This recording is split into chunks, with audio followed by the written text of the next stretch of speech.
মুসলমান ভাইদের জন্য সালাম, আসসালামু আলাইকুম ওয়া রাহমাতুল্লাহ। অমুসলিম ভাইদের জন্য আন্তরিক শুভেচ্ছা। আমরা গোটা কুন্দপুর ইউনিয়ন সাপোর্ট দিতে পারবো না। আমরা সাপোর্ট যেটুকু দেব বগেরটারি, আমাদের এই হিন্দুপাড়া, ঝাড়পাড়া, বামুনপাড়া, সালহাটি, হ্যাঁ বাবুয়া মেম্বারের বাড়ি, এই এলাকাটা আমরা সাপোর্ট দিতে পারবো। তবে আমি আপনাদের একটা হাদিস বলি। নবী করিম সাল্লাল্লাহু আলাইহি ওয়াসাল্লাম বলেছেন, তোমরা যারা মুসলমান, তোমাদের কাছে অমুসলিমরা আমানত ছিল। এই আমানতের খেয়ানত যদি তোমরা করো, কাল কিয়ামতের দিন তোমাদের বিপক্ষে আর ওই অমুসলিমের পক্ষে হয় আমি রাসূল নিজেই আল্লাহর কাছে তোমাদের বিরুদ্ধে নালিশ পেশ করব। যদি এই হয়, আমি একজন মুসলমান, আমি যতই নামাজ পড়ি, যতই রোজা থাকি, তাহাজ্জুদ করি, হজ করি, যাক আমার প্রতিবেশী অমুসলিম যদি কষ্ট পায়, দুঃখ পায়, এর জবাবদিহি কালকে আমাকে দিতে হবে। অতএব তারা আমাদের প্রতিবেশী কে কোন দল করেছে সেটা বলতে চাই না। প্রতিবেশীর হক রক্ষা করা আমাদের দায়িত্ব। এই দায়িত্ব পালন করতে যাইয়া যদি কোনো প্রকার আমাদের ক্ষতি হয়, শারীরিক, আর্থিক, সেটা আমাদের সহ্য করতে হবে এবং পোষাই নিতে হবে।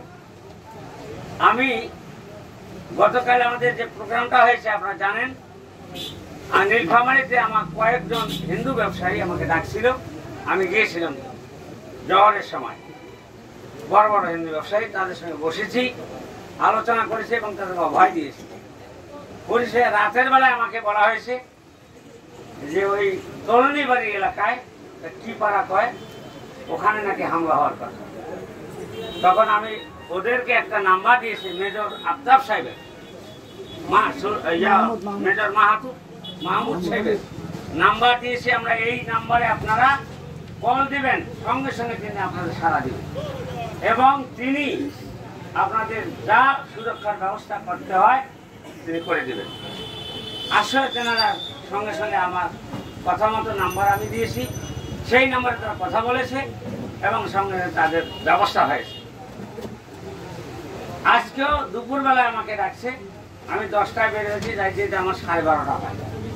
সেখানে ডাক্তার কমলাকান্ত গণেশ ছিল না, সে ইয়া গেছে, ওর বোনের কি অসুবিধা। তারপরে প্রকাশ বাবু মাছের আড়ত যে আছে, সেখানে আমি বসেছিলাম। জোর করে আমাকে দুপুরে খানা খাওয়াইছে ডাক্তার কমলাকান্ত, শিশু ডাক্তার। আমি খাই না, তারপর খাওয়াইছে যে আপনার খাইতে হবে। সেখানে আলাপ আলোচনা হইলো যে এখনকার আপনাদের খবর কি বলেন। বললো যে আপনি যে পরামর্শ দিয়েছেন সেই পরামর্শ অনুযায়ী আমি কাজ করেছি, উনি সঙ্গে সঙ্গে সাড়া দিয়েছেন, আর কোনো সমস্যা আমাদের হয়নি। এটা আলহামদুলিল্লাহ ভালো ব্যাপার। আমি সেখানে আলাপ আলোচনা করে চলে এসেছি।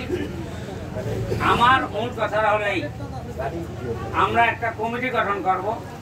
সেখানে বকপাড়ার লোক থাকবে, বগেরটারি হিন্দু পাড়ার লোক থাকবে, ডাঙ্গাপাড়ার লোক থাকবে, শেখপাড়ার লোক থাকবে, ফকিরপাড়ার লোক থাকবে, এই বুড়ার পুকুরের লোক থাকবে, ঝাড়পাড়ার লোক থাকবে, বামনপাড়ার লোক থাকবে। সবাই মিলে আমরা এই প্রতিরোধ কমিটি একটা গঠন করব। এই কমিটি রাতের বেলায় কমপক্ষে 12টার পর তারা সফর করবে, ঘুরবে এই এলাকাগুলি। এই জন্য আপনারা হাট বাজার করে নেবেন, করার পরে শখের বাজারে জমায়েত হবেন। যাদের বাড়ি ওই দিকে সেটা থাকবে, আমরা যখন সেখানে যাব তাহলে সে সাক্ষাৎ হবে। আমার তো পয়সা করে হয়ে গেছে, তারপরেও আমাকে খাটাবেন, আমার কোনো আপত্তি নেই। আমার কোনো অসুবিধা হবে না। আর জীবনে মুখ দিয়ে এই কথাটা বলবেন না অমুক আওয়ামী লীগ করছে, অমুক বিএনপি করেছে, অমুক জামাত করেছে। আমরা এলাকার সবাই ভাই। সংখ্যা লঘু আর সংখ্যা গুরু কথাটা যেন আসে না। সংখ্যা গুরু আর সংখ্যা লঘু কথাটা যেন আসে না। সংখ্যা লঘু সংখ্যা গুরু, মুসলমান এবং হিন্দু সবাই আমরা মানুষ কিনা, কি মানুষ কিনা?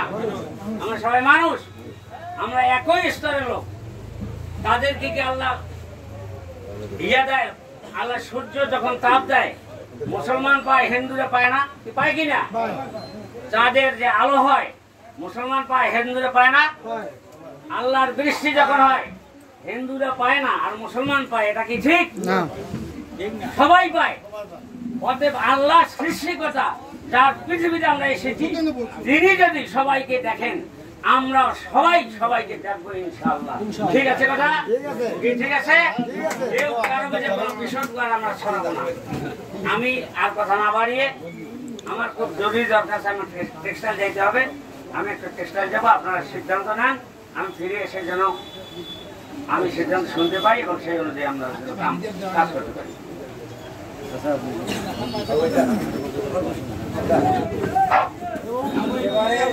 এই প্রসঙ্গে আবু চাচা কিছু কথা বলবে।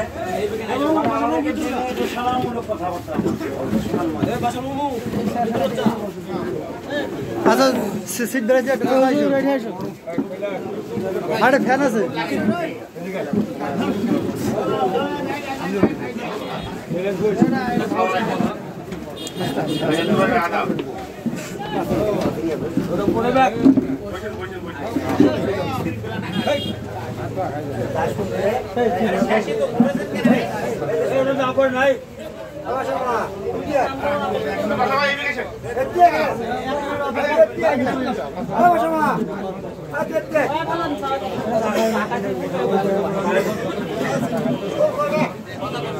আসসালামু আলাইকুম।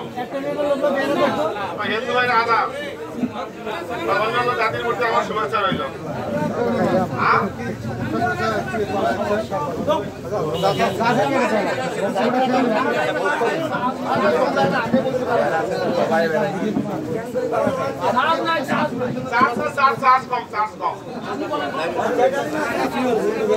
আচ্ছা তাই এখন মূল বক্তব্যে আসেন। সমালোচনা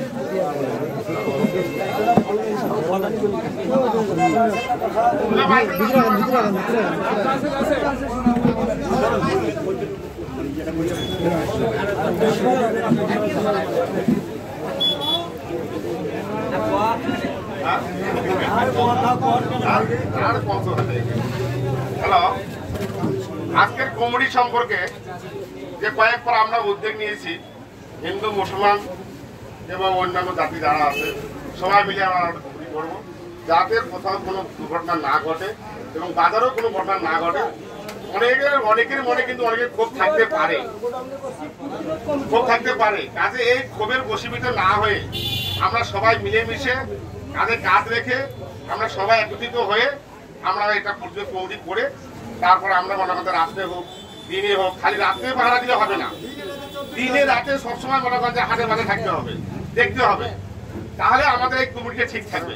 আর যদি আমরা রাত্রে খাই শুধু বাড়ি হই, এই বাজারে একটা বিকেলবেলা ঘটনা ঘটে যাবে, আসলে একজন তাই হুট করে একজন চট দিয়ে গেল, এটা কি করবেন? কাজে এটা বলার দরকার আছে, সবাইকে জানানোর দরকার আছে যে যাতে যেন কোনো গন্ডগোল না হয়। এখানে একটা কমিটি গঠন হয়েছে, কাজে আমাদেরকে সেভাবে সজাগ থাকতে হবে। হ্যাঁ, আমি আর বেশি কিছু বলবো না, আমার দোকান আছে, কালেকশন আছে। আসসালামু আলাইকুম।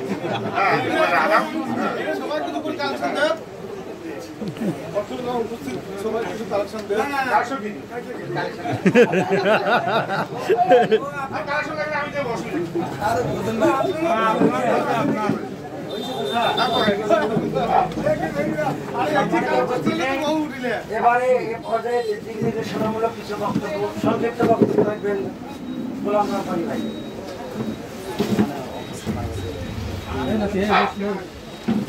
বিসমিল্লাহির রহমানির রহিম। আজকে শখের বাজারে